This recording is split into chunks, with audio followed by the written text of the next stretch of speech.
Most photographers own more lenses than they use, not because they plan to, because the lens industry is exceptionally good at convincing photographers that the next focal length is the one they are missing, that the reason the portraits are not quite right is the aperture, that the reason the landscapes are flat is the angle of view. The lens collection grows. The photography does not necessarily improve with it.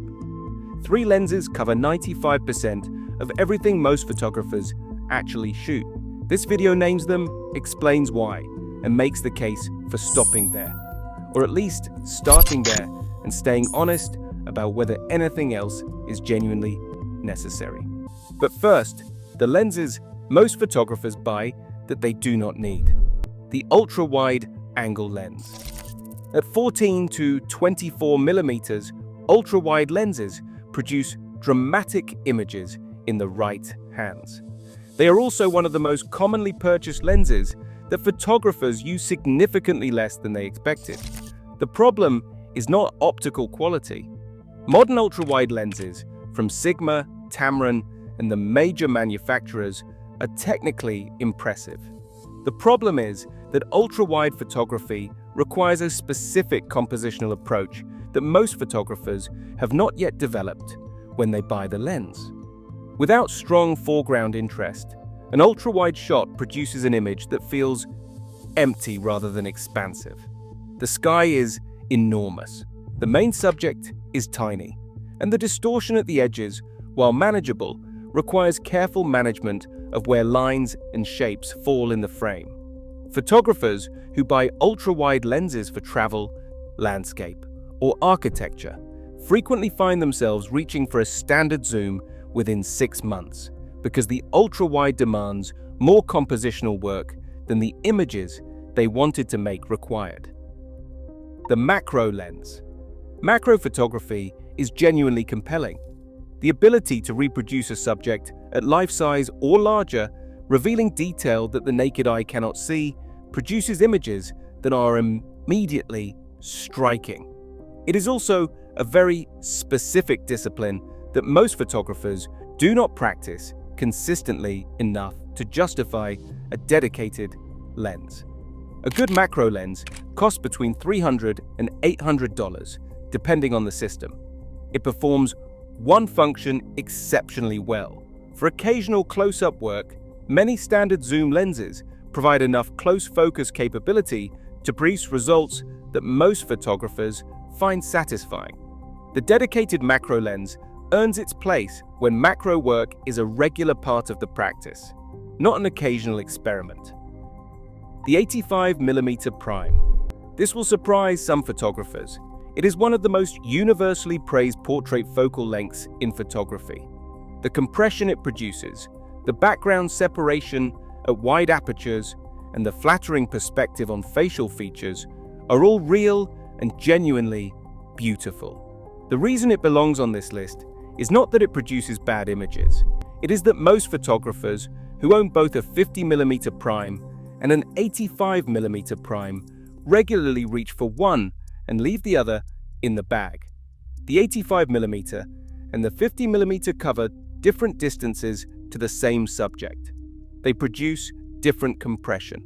They are genuinely different lenses. But in practice, for photographers who are not shooting studio portraits at consistent working distances, having both creates a choice that more often leads to confusion about which lens to pick than to better photographs.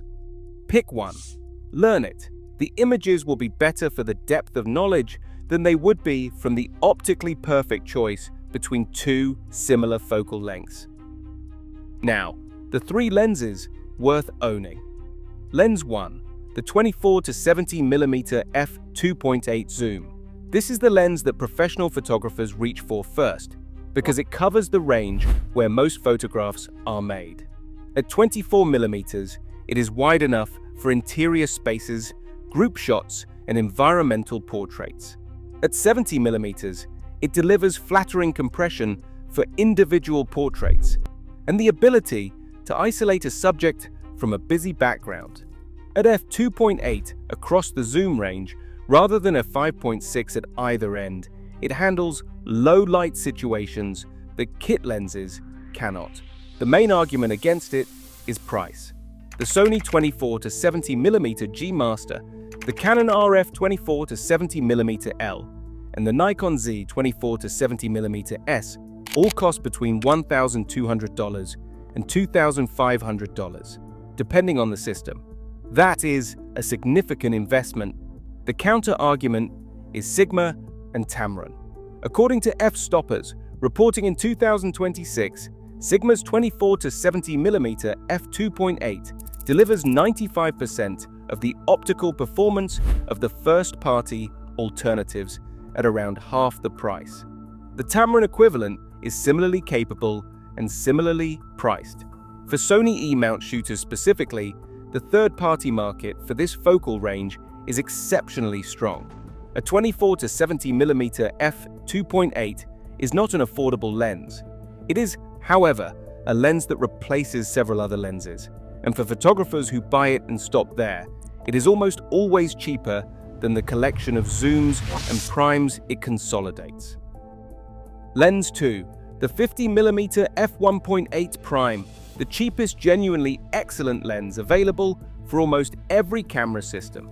At around $125 to $250, depending on the brand, the 50mm f1.8 delivers image quality that outperforms zoom lenses at the same focal length, including zoom lenses that cost significantly more.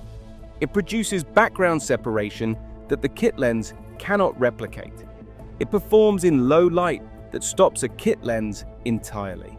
According to Digital Camera World 2026 Prime versus Zoom analysis, the 50mm focal length creates a perspective that closely matches human vision. Photographs taken at 50mm feel natural rather than distorted or compressed. Subjects look like themselves rather than exaggerated versions of themselves. The 50mm f1.8 is also the lens that teaches photography most efficiently. Because it cannot zoom, it forces decisions about composition that zoom lenses make easy to defer. The question is not which focal length to zoom to, it is where to stand, how close to get, and how the relationship between foreground and background changes as position changes. More photographs that changed how photography was practiced were made at or near 50mm than at any other focal length. That is not coincidence. Canon RF 50mm f1.8 STM, priced around $250. Nikon Z 50mm of 1.8S, priced around $280. Sony FE 50mm f1.8, priced around $180. All of them are among the best value purchases in each respective system.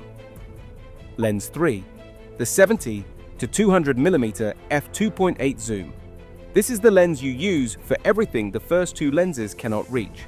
At 70 to 200mm, this lens covers the distance where photographing people becomes flattering rather than confrontational, where wildlife becomes approachable, where sport becomes possible, and where portraits compress backgrounds into smooth bands of color. The 70 to 200mm f2.8 is the lens working photographers keep the longest. According to a wedding photographer quoted in a 2026 buying guide, the 70 to 200 is essential for ceremonies. The ability to keep distance while getting close shots of expressions and moments is something no other lens in the bag provides. For travel photographers, it brings distant architecture close without requiring access.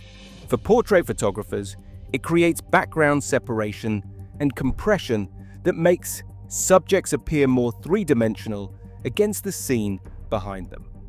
For anyone photographing children or animals, it provides the working distance that prevents the subject from reacting to the camera. First-party 70 to 200mm lenses are expensive. The Sony G Master version costs around $2,800. Tamron 70 to 180mm f2.8 for Sony costs around $750 and consistently appears in reviews as delivering the vast majority of the optical performance for less than a third of the price. For Canon RF and Nikon Z shooters, Sigma has expanded its reach into these systems, and the options are improving. One caveat: the 70 to 200mm f2.8 is a large, heavy lens. Photographers who need the reach but want something more portable should consider the f4 version, smaller, lighter, and available for less money, with the trade-off being 2 stops, less light. 3 lenses, 2 zooms, and 1 prime, a 24 to 70mm lens that covers the range where most photographs are made, a 50mm lens that teaches photography and produces images that outperform its price, and a 70 to 200mm lens for anything that requires distance, compression, or reach. Between them, these 3 lenses cover portrait photography, travel photography, event photography, street photography, landscape photography, and the kind of everyday shooting that makes up most of what most photographers actually create. The question every lens purchase deserves before it happens is simple. What does this lens let me do that my existing lenses cannot? If the answer is specific, the lens earns its place. If the answer is vague, for example, better quality, more options, or a different look, the money is almost always better spent on time shooting with what you already have. The lens collection grows. The photography does not necessarily grow with it.